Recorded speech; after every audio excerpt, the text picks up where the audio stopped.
Welcome, friends and collectors, to another edition, you guys know by now, of Diecast Emporium Military Mondays, brought to you by my friends at smallscalehobbies.com. There's the website, there's the phone number. Give these guys a moment of your time if you're looking to get into the military scale model hobby. They've got everything you need, from models to decals to accessories to build your models. They've got everything you could possibly ever want, and then some.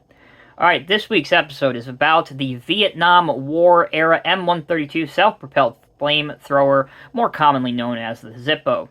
This is a armored flamethrower version of the very popular M113 Armored Personnel Carrier, which was developed in the early 1960s.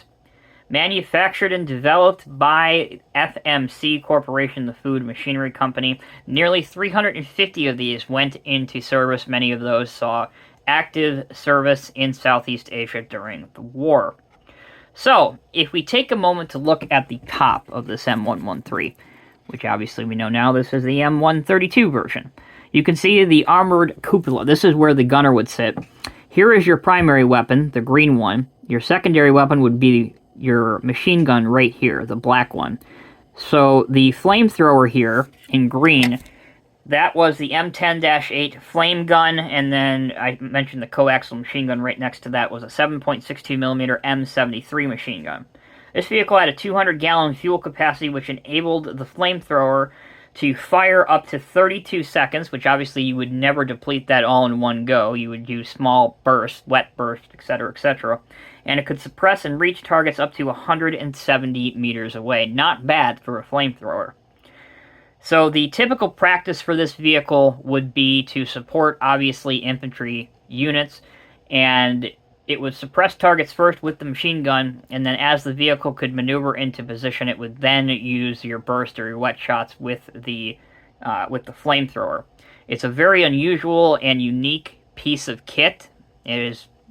You don't see too many of these, even in Vietnam books or documentaries about the war, or even in movies. You'd be hard-pressed to see an M132, but they served with distinction, and the guys that used them, for the most part, loved them. They did suffer the same problems that all 113s had, and that's with the terrible armor underneath the vehicle, which would obviously be susceptible to anti-tank mines and all the other nastiness that the NVC would often come up with. That's why a lot of times, and I mentioned this in my review video of the standard M113, a lot of times you'll see in movies and in historical films and even in books about the war, you'll see this armored personnel carrier, and the idea is in the name. It's supposed to be a vehicle that's armored and protected so that the guys can travel inside, and you'll see all the guys on top.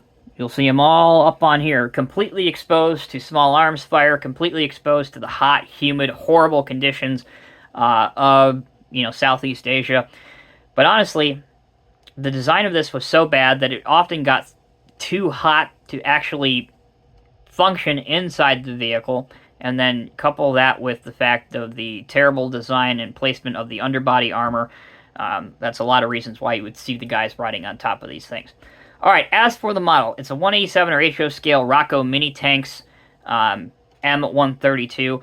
I actually purchased this one from Greg at smallscalehobbies.com, but, and here's where the actually part of this comes in, this was done by somebody else, so I did nothing to this. This was already painted, decaled, and other accessories put on it by a previous seller, so I did nothing to this other than buy it and bring it here to show you. You can see that they have kind of did a little bit of weathering in mud on the undercarriage of this, as well as the skirts have the black skirting on this. You can see the stars, as well as on top you can see different fuel containers in a different color green, as well as some of the venting and hoses and trenching tools, all of that different colors and details, which looks really, really good. The front of it has that spare road wheel for the undercarriage and the tracks. You can see the lights on the front. Here on the back, again, some more fuel, jerry cans, etc. Your back door on this one has been glued, but normally it does go down. One thing that hasn't been glued on this one is the top portion, which you can pop open as I have done right here, or close it. And then the turret can be rotated as well on here, the armored cupola where the gunner would sit. So, overall, it's a very nicely done model. I was very impressed with it, which is why I bought it. You guys know me. I'm not a big guy on weathered models.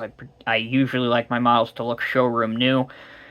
But I made an exception for this one to be able to showcase a M132 self-propelled flamethrower on this channel. That'll do it for this week's episode. Thank you all so much for watching. If you enjoyed this video, please like it and share it with your friends. If you take a look at your screen right now, you will see some other Military Mondays videos that I have previously done, so be sure to check those out, and chances are you will like those if you have enjoyed this video. Thank you all again so much for watching. Take care, be well. I will see you in the next review.